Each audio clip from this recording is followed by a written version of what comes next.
Ooh, so quickly. So we're working with sellers now, and we are almost done with the Spark sessions. We've got one more. We're not going to do it tomorrow. We have business meeting tomorrow morning at 9, and we will resume on Wednesday. And actually, Vicki is going to teach that session. It's a day in the life of an agent. So you guys, I hope you can tune into that. The next one will be Wednesday.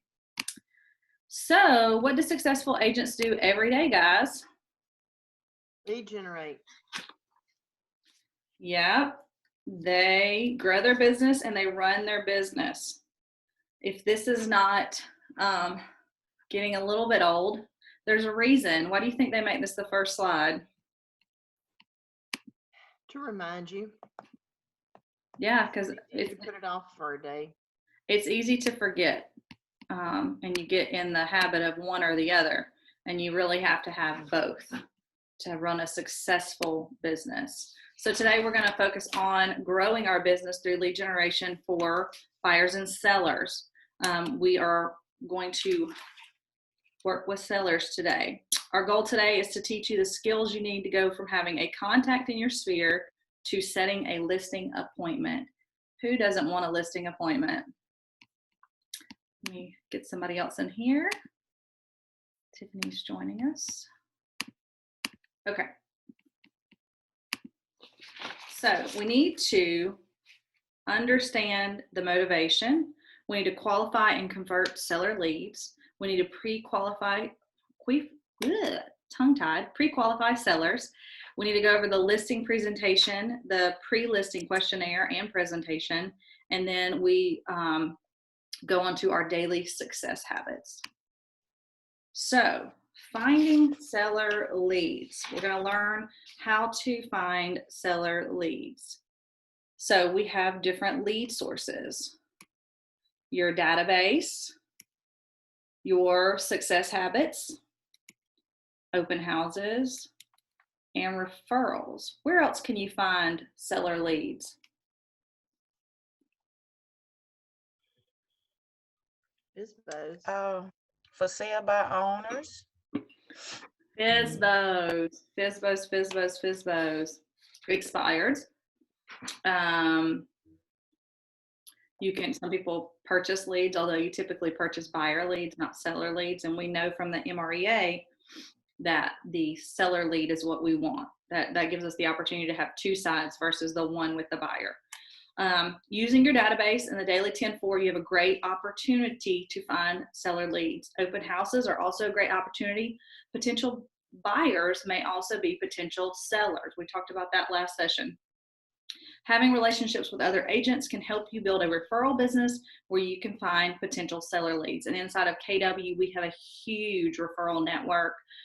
There's a really neat trick in Command. I don't know if they'll teach us how to do this, but you can go into referrals and see where the referrals are going out of Montgomery from all over the nation and where they're coming in. So you need to be strategic in building those relationships with people that send a lot of referrals to Montgomery and vice versa so that you can build your business through that.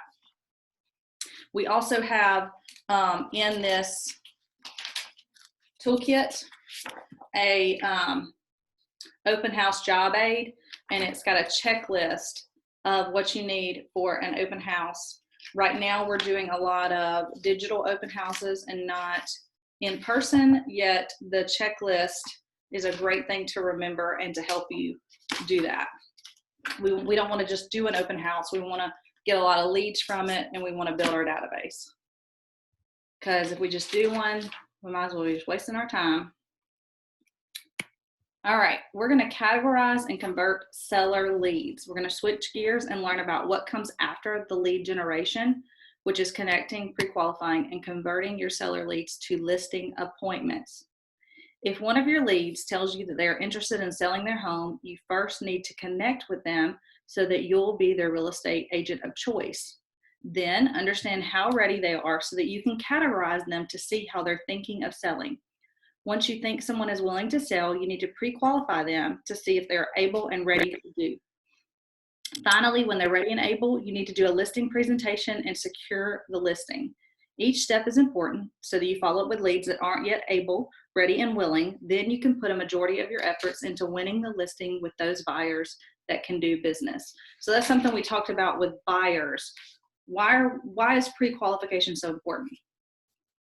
They can want to sell their house, but they can't financially sell their house. Right? They may not be able to financially afford to sell their home. What's some other things you see when you're talking with sellers? They may not be motivated. They may just want to list their home. You know, you guys are not in the business just to list and market property. You're in the business to market and sell property. So let's look at some connecting questions to get us to dig a little bit deeper. So you want to get as many details to add to your database.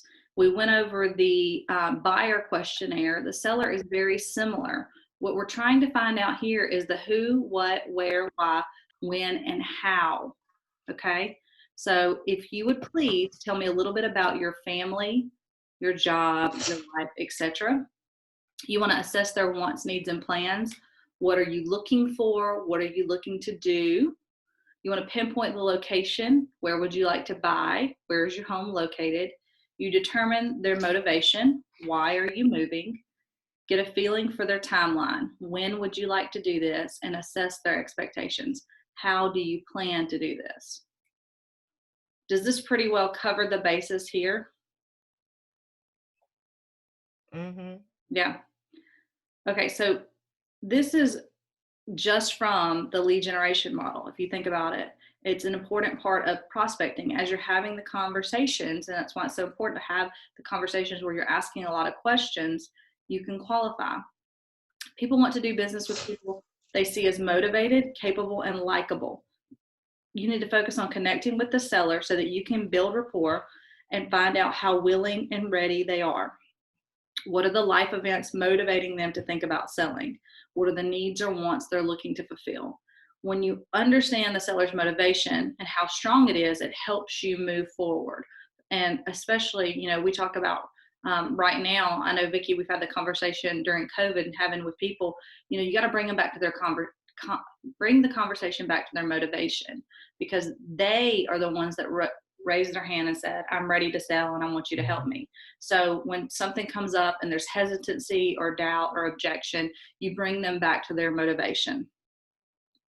So how do you think these questions, these connecting questions, help build rapport and trust?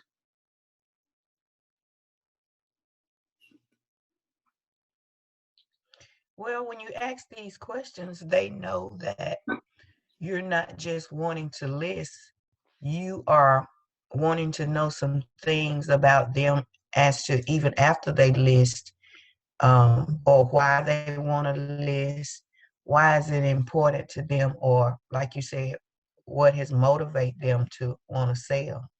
Right. This says I care about you, right? Because you're asking caring questions. What are some other questions you guys could think of to ask?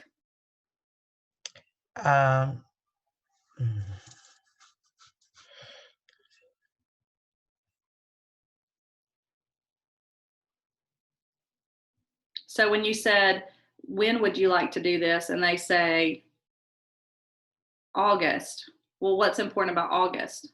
You can always narrow it down, you know, and when you're saying, what are you looking for? You always want to dig deeper and dig deeper, right? You just always want to get to know them more and more and more. So you want to jot down these questions and be sure that you are asking them as you're having conversations with your sphere and with leads as you lead generate. These are notes you want to take inside of Command. You know what I would do, honestly?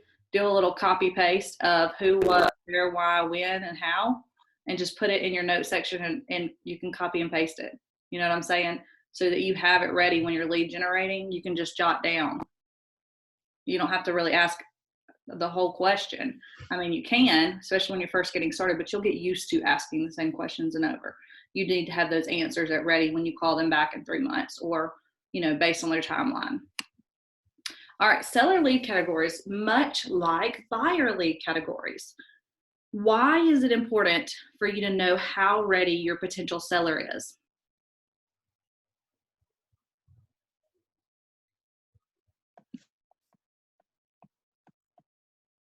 Their motivation. It helps you come up with a great plan for them. Right, it gives you your action plan. So the differences between A, B, and C leads are based on the list for the slide. So you could have these also in your contacts, just A, B, C, you can have them for buyers and sellers. You want to tag them for buyer, you want to tag them for seller, and then tag them A, B, and C, and that lets you know where they're at. So categorizing your leads helps you know how often to follow up with them and how close they are to listing. Sellers that are currently ready should and will take more of your time and effort, but it's important to follow up appropriately with B and C as well to establish a listing pipeline. If a lead gets a score as a C on the scale, how can you help ensure you keep in touch with them? Hint, it's on the screen.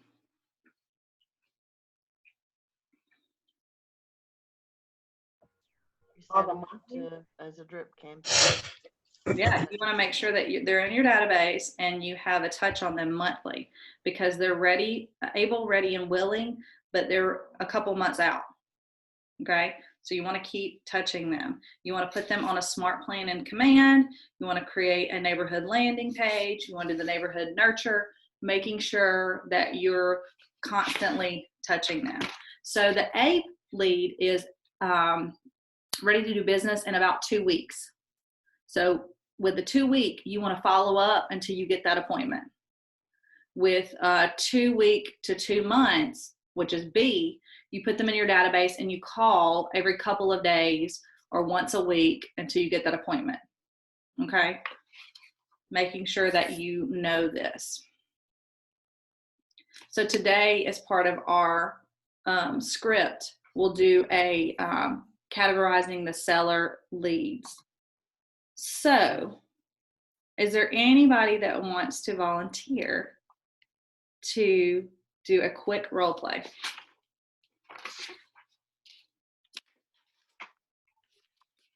It's your turn, Carol. That's my PC, coach. Take it away, Vicki and Shakira. You can go back. You may pull the screen back up of the questions just to help move along. Okay, yeah. Okay. Am I gonna be the seller or the realtor? I'll be the seller. You need to be the agent. Okay. You got this. Safe place. Safe place. Oh, I'm not good with being put on the spot. Okay. So, how are we gonna do? Okay, how we start this? Ring, ring. Yes, may I speak to Miss Vicki, please? This is she. How are you, Miss Vicki? This is Shakira Green with KW Montgomery. I was calling to ask you a few questions. Do you have time?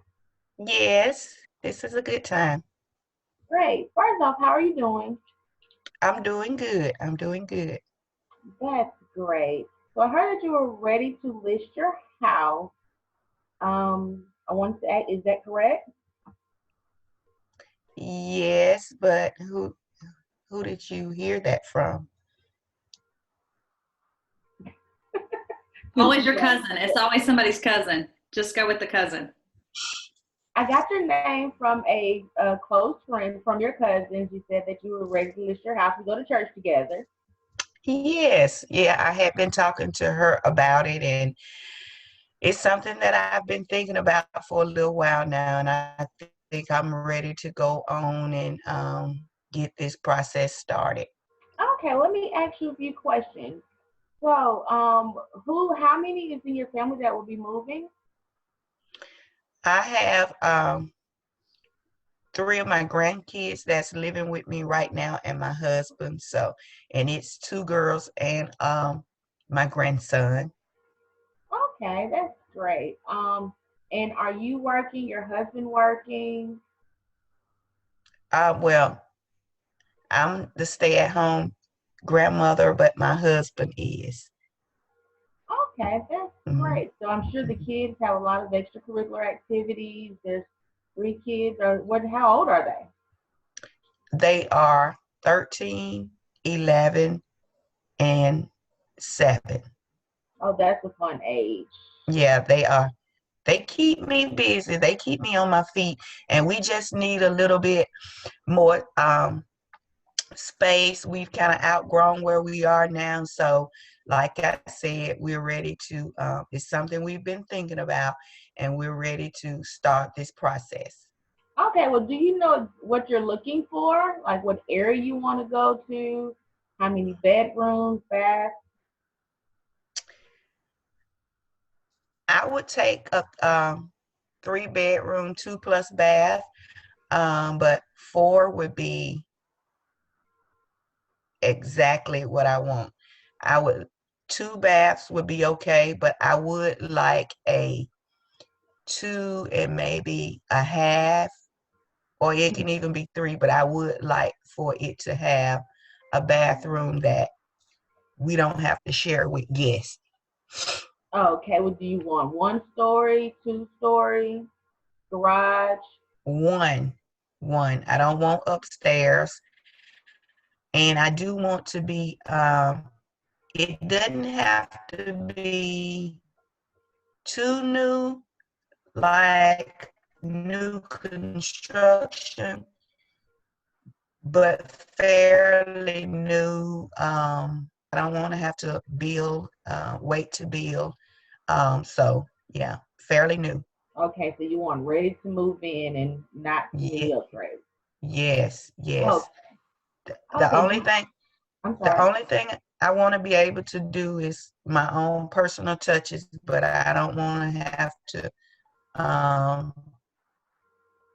want it to be move-in ready. Okay, no remodels. Okay. All right. In role play. So Shakira, you did very good. You were very personal, getting to know about her family and all that. I will say though, you were leaning more towards the buyer qualification than the seller. You want to first ask her about her current, it's fine, her current home. You're trying to get the listing and then gain the buyer. You can't get the buyer without the listing. And that could be a question you ask too. You're looking to move. Are you able, do you need to first, is it priority to sell your house first? Or can we be working on this at the same time? You're sell and buy. But you did a great job. Okay. A round of applause. Yay. You were scared and you did great. So you just want to, you did cover the basis. I would just say your conversation leaned more towards the buyer. And I could tell you've been working on that. So that's really good. The more you work on the seller, you'll be able to switch gears and you'll remember why you called, right? Okay. I did kind of put you on the spot. So you were leaning back towards what I can tell you have been reviewing. So you want the motivation, and as you're calling them to sell, you need to be able to switch back and forth between the buy sell. Priority, if they're currently in their home, is to sell, to list. Got it. So you want to get that buttoned up. Got it. All right, so we're going to categorize them. Now, Vicki did say she doesn't want to wait to build. So how long does it typically take to build a home? New build. 4 months. Okay, so we would put her, she's at least a C, but she's ready to make it happen.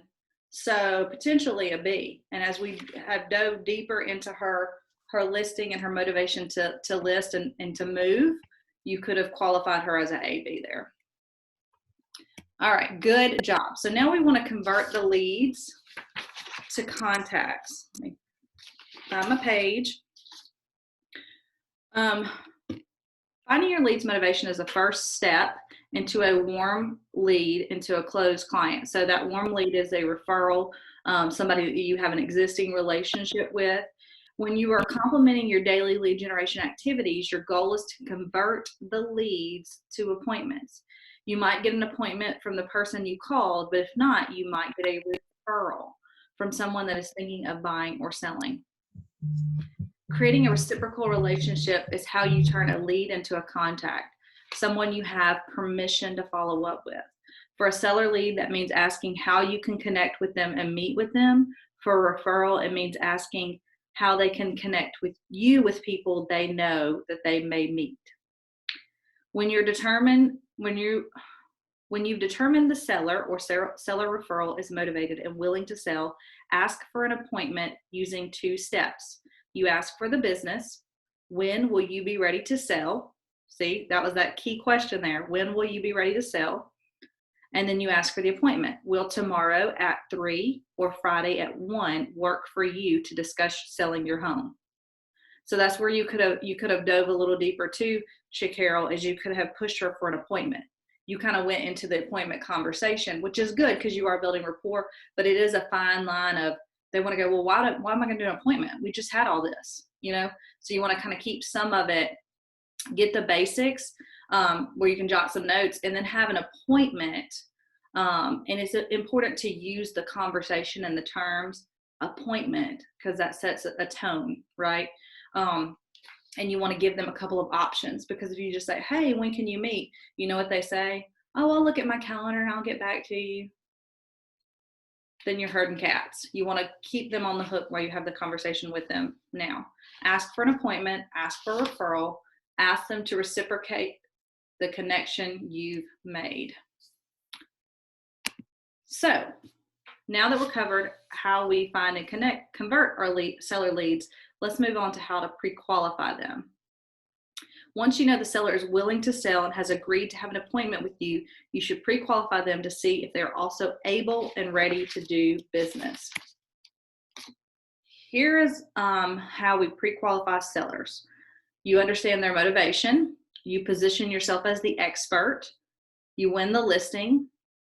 Allow you to price the home and sell for the most amount of money in the shortest time frame, and properly set seller expectations, allowing you to create a great customer experience. To make the best use of your time, you must be willing to pre-qualify sellers rather than expecting each seller lead to become an appointment. The benefits are listed here on the slide, and they will help you understand the value of pre-qualification. So for instance, it goes back to, as we're talking about buyers, you can get into conversations with people and you end up kind of down this long journey. Whereas if you set the expectation and the standard up front, and we're training them, right? We're training them how to have a relationship with us and see us as professionals. Pre-qualifying does that. Asking the right questions does that. It helps you from wasting your time or theirs. And remember, we want to keep the least amount of problems. So there's a pre-listing questionnaire in the toolkit. And again, guys, hey, if y'all don't have that, email me after Ignite and I will email it over to you. So pre-listing questionnaire, let's see.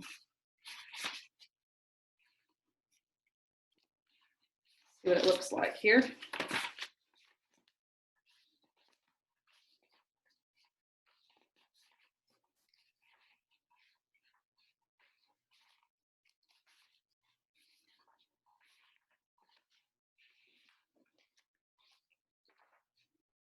Here we go.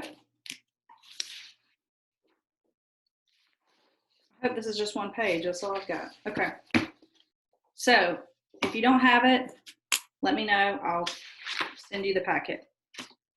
So this questionnaire is much like the buyer lead questionnaire. It helps you stay on track having the conversations. And it even has a script on here. You have the seller's name, their address, their phone number, appointment, when you set the appointment, where the appointment's going to be at. Do you have about 5 minutes so I can ask you some very important questions before I come to meet you or before we meet? Okay. How did you hear about me? Where are you moving? What's motivating you to move there? How soon do you have to be there? If we sell your home in the next 30 days, will that pose a problem for you? If yes, what's that problem? What would happen if your home did not sell? How much do you want to list your home for? How much do you owe on the property? I'll be sending you a packet of information. Will you take a few minutes to review it before we meet? Do you have any questions before we meet? Will all the decision makers be there when we meet? And just so you know, our meeting will take place between blank and blank, and it'll take about 30 to 45 minutes. Okay. You want to give them a time frame, right? I look forward to meeting with you on date and time. So that again is a great tool. What do you guys think of this pre-listing questionnaire? I should have read this first before I talked or before I did my script. Well, you know what? You did pretty great with it, though. I'm gonna be honest. This is just another tool to keep you on track, to keep you asking the right questions. And again, these are notes that you're going to put in Command so that you can have everybody in a category, A, B, or C. I have a question, Katie. Mm-hmm. Well, for number 9, it says, I'll be sending you a packet. What packet information will we be sending? We'll get to that. I'm okay. pretty certain it's in the next few pages. If not, we'll come back to it. Okay. But the point of it is, you know, back here it says, position yourself as an expert. So the more that you're doing to dive deeper and to provide them with value, this is the opportunity for them to see you as that expert, right?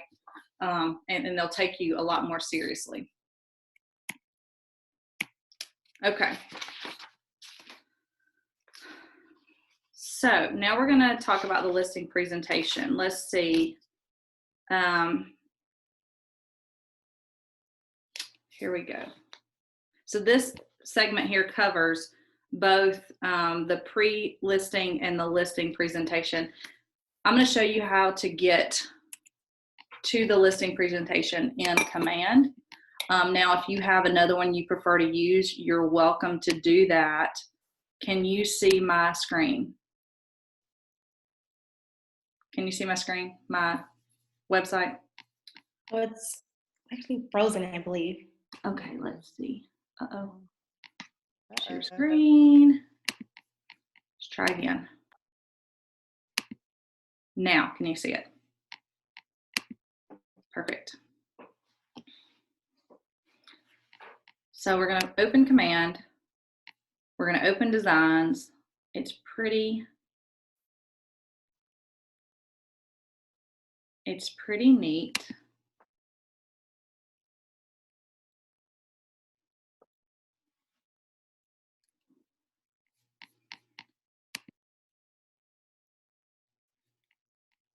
I think it's under Print.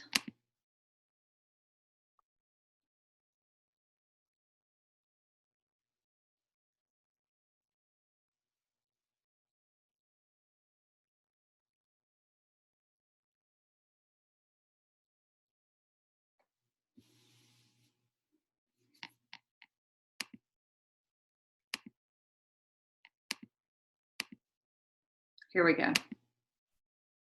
So there's two different options here. They're both 28 pages. You're able to edit those as much as you'd like in here. And it's just really sharp looking. It's got some of the good stock images.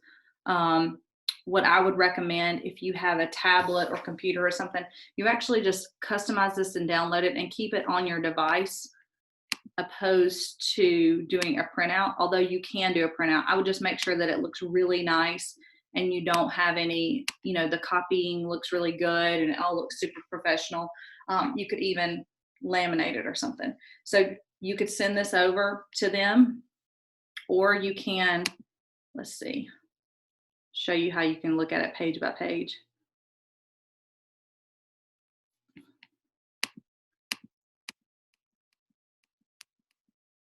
So even on the instructions page, it tells you, you know, how to do in the sections and numbers. You'll give information about yourself, who you are, your company, what you can offer. And this will be generic to kind of anybody, right? And then you'll be able to add the particular, like this one here, you can customize it to the neighborhood.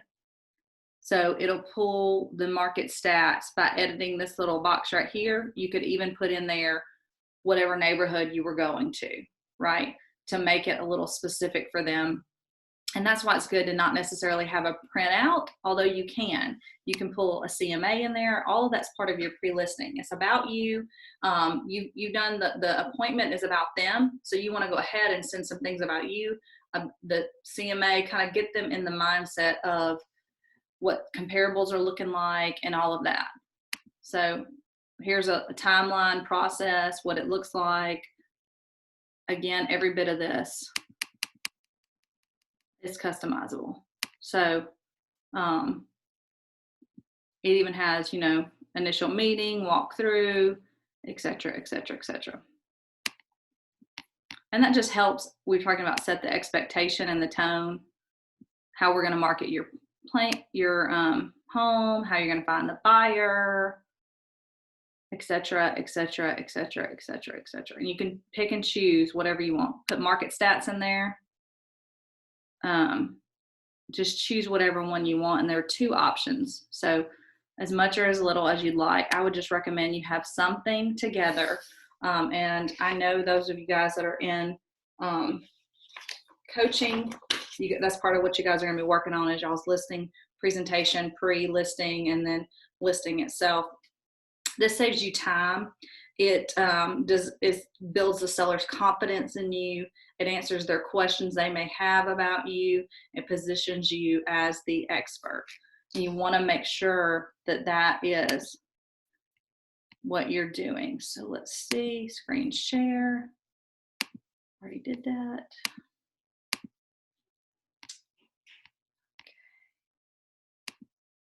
Now y'all see the slideshow again?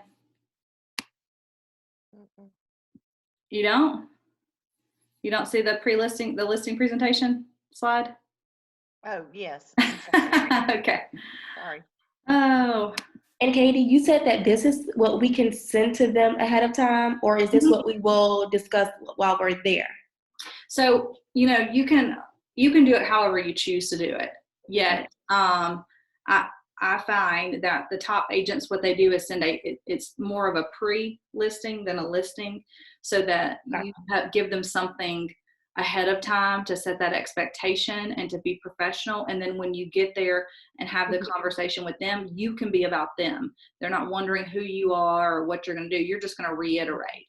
But it's a time saver to have this ahead of time. So, And would you rather that you email this to them if you were to send them you can this ahead of time? Okay. You can, and you can also have it like on your device when you go there to just, if there's something you'd like to review from that packet I sent over, you're prepared and you're able to pull it up, because you're going to have that pricing conversation and you just want to have some of that to back you. So you're just not like pulling it out of thin air, right? Gotcha. Okay. They pull it out of thin air. So that we need them to see we're not just going, oh, that's a great number.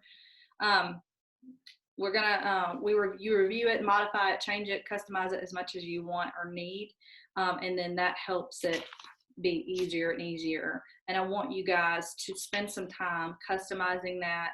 Again, you don't have to use the full 28 pages, yet make sure that you're utilizing what you are. Do a practice neighborhood. Do your neighborhood, just so you can have that conversation about that. Add that to your success list.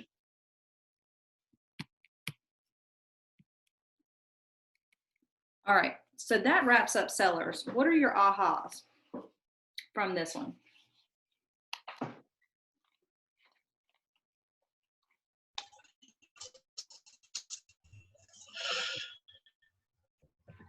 I think for me, each time my aha is that Well, for me, when you said, Go ahead, Shakira. for me, aha every time is that everything we need is already there. So it's not like I have to go searching and looking, or I'm just thrown out there. If I just follow these things, I can be just as successful. You can be extremely successful. Yeah. Because the top agents in our area, guys, are not being strategic. They're winging it. Now more than ever, you guys can gain market share. Now more than ever, the playing field is leveled. You don't have to be in the business 25 years. What were you going to say, Vicki? well, for me, when you said make sure if they want to list that they're motivated, I mean, I think most of the time we're thinking they're motivated just because they want to list, and they might not be motivated just because they're listing. So that was something, for me to think about. Make sure they're just not, okay, I need to go on and do this. Because if they're motivated, they're going to be more, you know, Well, they're going to be really ready to do it and to help get it done. yeah. Well, how many of you guys that have been in the business have had a listing and had a seller that was not motivated and you got offers and they're just not willing to accept them? Mm-hmm. That's the key part. You want me to list and sell your home and net you the most money, right? You're going to be doing a little bit of that. And in bold, guys, I can't recommend enough. You guys all sign up. It's $99. It's 4 weeks. It's going to take you to a new level. It's going to take these basics and just like put it on steroids. And it will change your mind and it will change your business. But it's called a lockdown. You're assessing that motivation and you're always bringing them back to that. So when you get the offer, the last home I sold, the first offer we got was $50,000 less than list price. And my seller was ticked. He was mad. And I was like, okay, so here's what we have. Instead of you being ill, why don't you counter and have the conversation? You don't have other offers coming in, and it had only been listed like 2 weeks. But why not counter and see if we can come to a meeting of the minds? And sometimes you don't know where the buyer's coming from. And if you counter and you get to the point where it's not working, it's not working. But to get upset, it's their home, they're taking it personally. And we ended up closing, and it was like a $5,000 difference. But we had to get to that meeting of the minds. And it took having the conversation with my seller. Well, I'm not saying you accept the $50,000 offer, but let's respond and not just ignore it. Because it ended up, he closed the house. He actually got to where he wanted to go sooner than he thought. All of the good things, but I had to have that conversation with him to calm him down. He was on the offensive, and that can be the case where they're offended by an offer, or, it can just be where they're like not interested. They want to see what happens. Well, when they see what happens, it makes the conversation harder and harder, and it makes the home less marketable. What's wrong with that house? It's sitting on the market for a year. That agent can't sell anything. Because if you think about it like that, it's not good to have a home that's listed for multiple months in a year. Now it will happen, but that's going to affect your reputation as well as their end goal. You don't want to just be seen as somebody that just lists property. You want to be seen as somebody that sells property. What are some tools we talked about today that you're going to utilize?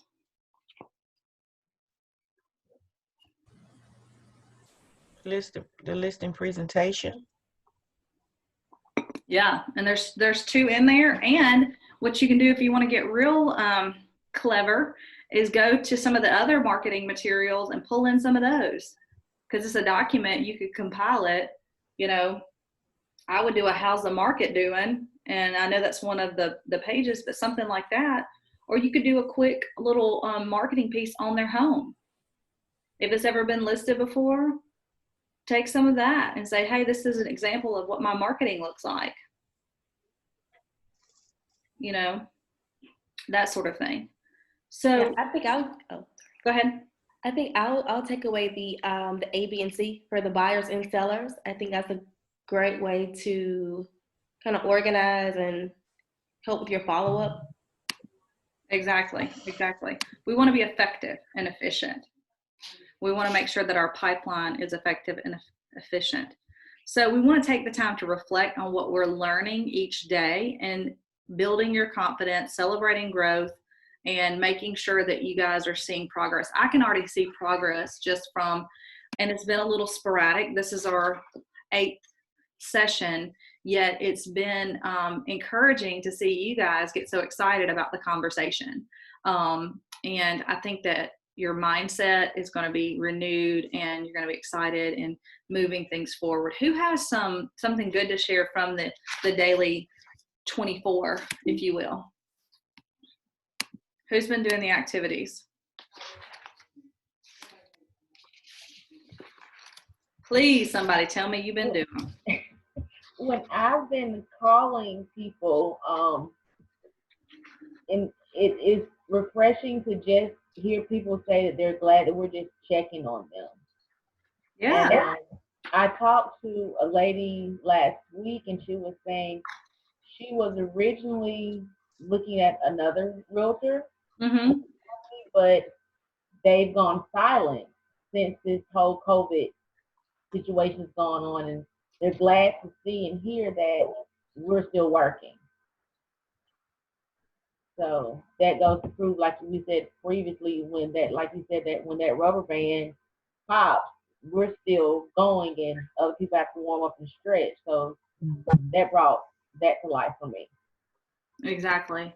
We don't know about the That's good. conversations we're not having. Mhm. We make up a lot of stories in our heads about what's going on out there.